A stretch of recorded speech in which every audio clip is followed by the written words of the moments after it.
Give it up for Danielle DiMartino. Danielle DiMartino. Danielle DiMartino booth.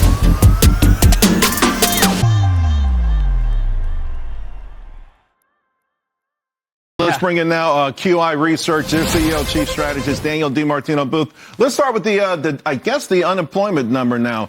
It was 4.4, now it's down to 4.3. Pretty confident considering, this is just one of the many myriad, labor statistics out there. Job finding rate of unemployed workers plunging. We know folks unemployed 27 weeks or longer is starting to skyrocket. Your median duration of unemployment, it's 10.5 weeks. We saw that in October of 2008, the month after Lehman fell. So it's very hard to find a job right now, Charles. What do you think? Why are they now so confident there?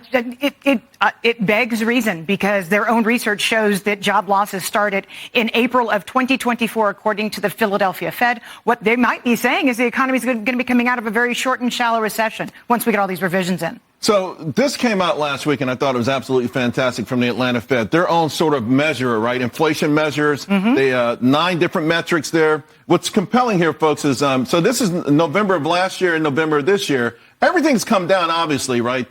But if you look at where they should be in terms of their target, this is 3.3. The target's 2.3 there. 3.9, target 2.6. All of them right here, as far away from the target as they could possibly be. And yet again, it feels like, are they whistling past a graveyard? I don't think so. But what's bizarre to me with the Cleveland Fed president dissenting, boy, what a way to come out of the chute. She's a rookie and she's dissenting, is that it's her Cleveland Fed shelter inflation that shows shelter inflation, which is 46% of core PCI, coming from 5%, which it has already started to fall, to 2% by the end of 2025. So I'm not quite sure where they think they're going to offset the downside that we already see baked into the cake in shelter inflation. Let's talk about the overall economy. So these are headlines from today, just today, right? General Mills, they beat, but the stock got hit. Lackluster outlook, no pricing power. Restaurant chain bankruptcies are dominating. Up huge restaurants. Now, this is really crazy to me because we're supposed to be in the YOLO mode, right? We're going out, we're eating all the time. And yet we saw retail sales. We saw restaurant eating had declined. Right. And housing starts. Once again, a real paltry number here. That's going down.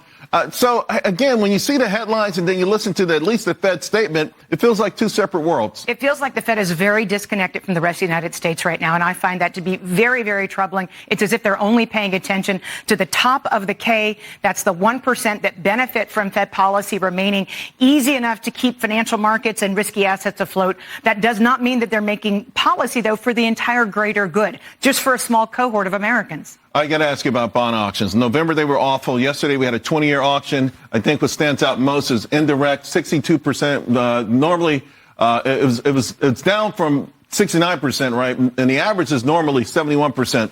So we're not getting foreigners to buy our debt. Obviously, they say you're always going to get a buyer for U.S. debt at the right price. Does this put pressure on yields to stay a little bit higher? We shall see. What we've actually seen this week is a little bit of a rally in the bond market, Charles.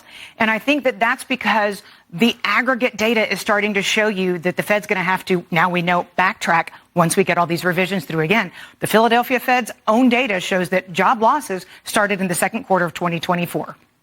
And another headline for you. How the mother of all bubbles will pop. Now, this guy in the FT, he's been going after. Oh, by the way, the ultimate bubble, he says, is American exceptionalism. Now, I will say, always sort of sour grapes when it comes to FT, but I kind of understand what he's saying here. But every hero has a fatal flaw. America's is its sharply increasing addiction to government debt. Right. Does he have a point?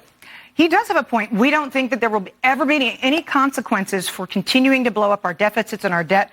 And I think that that is kind of the same kind of hubris that's taken down mighty nations in the past. We have to start addressing the debt and the deficits in this country, and we have to start doing it yesterday.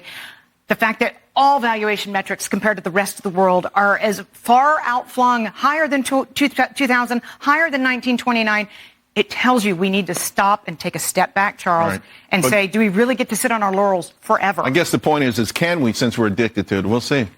Thank you so much. I'll see you later on in the show, right?